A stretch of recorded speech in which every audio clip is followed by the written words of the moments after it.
Hai, sahabat YT Artikel 2. Apa kabar kalian semua? Semoga kalian semua dalam keadaan sehat. Amin. Sebelum melanjutkan ke ceritanya, jangan lupa tinggalkan like, komen, dan subscribe. Karena dengan like dan komentar kalian, yang semakin membuat admin semangat mengupload lanjutan ceritanya.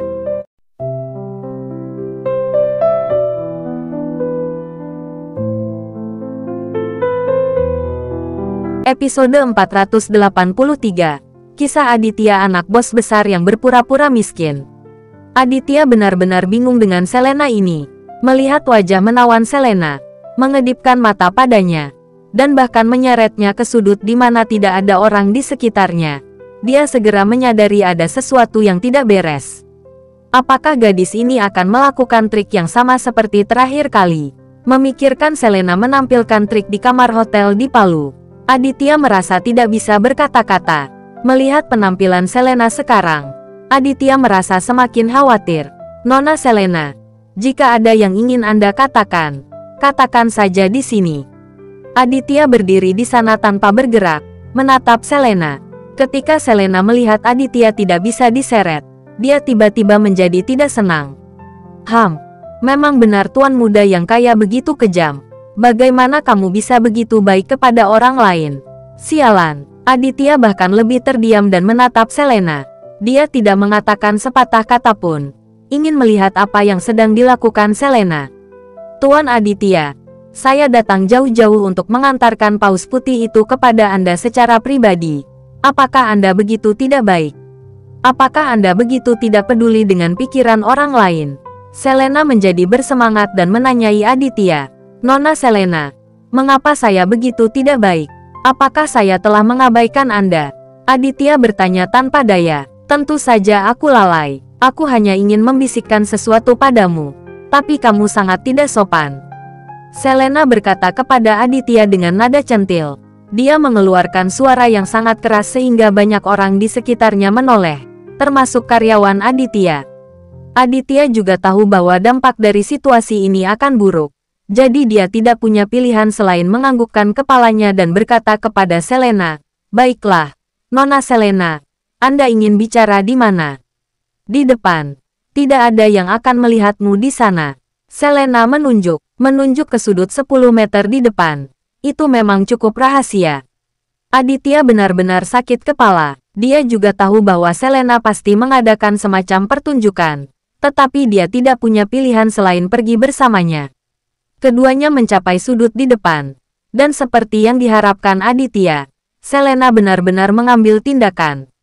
Dia tiba-tiba memeluk Aditya, tidak memberi Aditya waktu untuk bereaksi.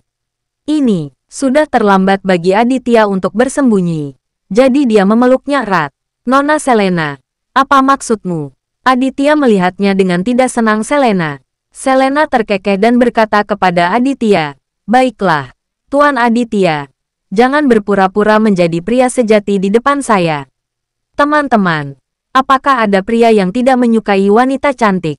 "Seorang wanita cantik." Aditya melihatnya. Selena berkata dengan serius. Selena tersenyum percaya diri dan berkata, "Apakah kamu tidak tahu apakah dia cantik? Lagi pula, kamu tidak menolak ketika aku memelukmu seperti ini. Itu berarti kamu masih menyukaiku, kan?" Aditya sangat yakin Selena sangat menyebalkan. Aditya mendorongnya dengan keras, berkata, "Baiklah, Selena, jangan terus-menerus bermain-main. Saya benar-benar tidak tertarik pada Anda.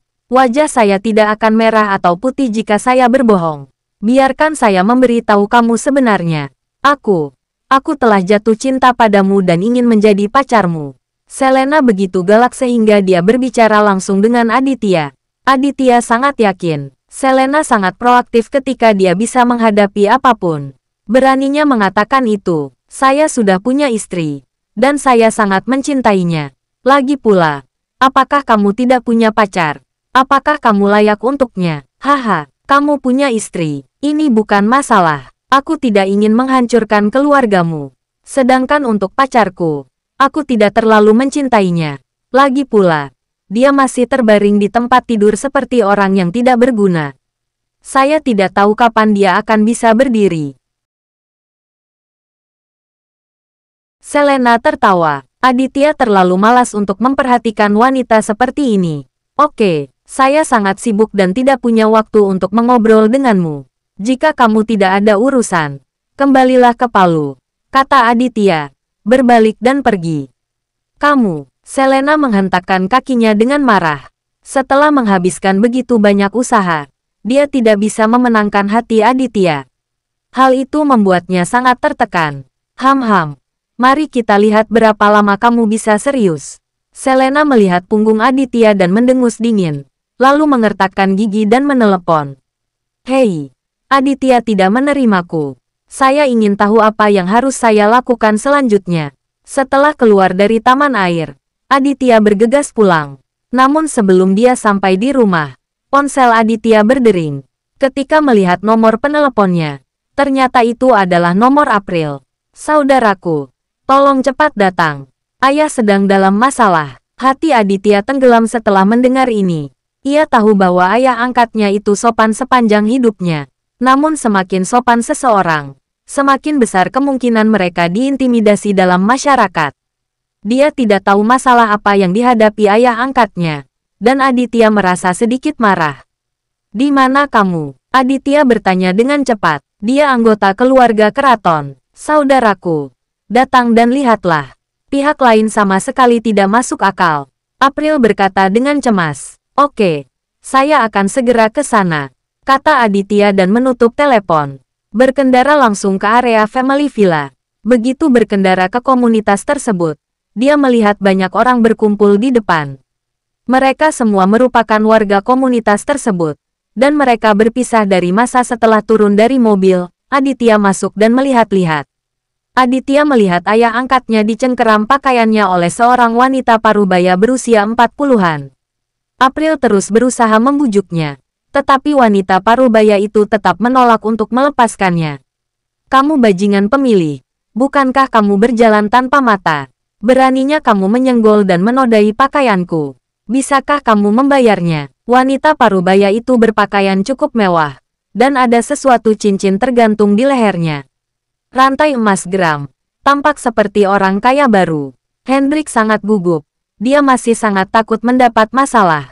Ketika dia bertemu dengan wanita yang begitu cerdas, dia benar-benar tidak tahu harus berbuat apa.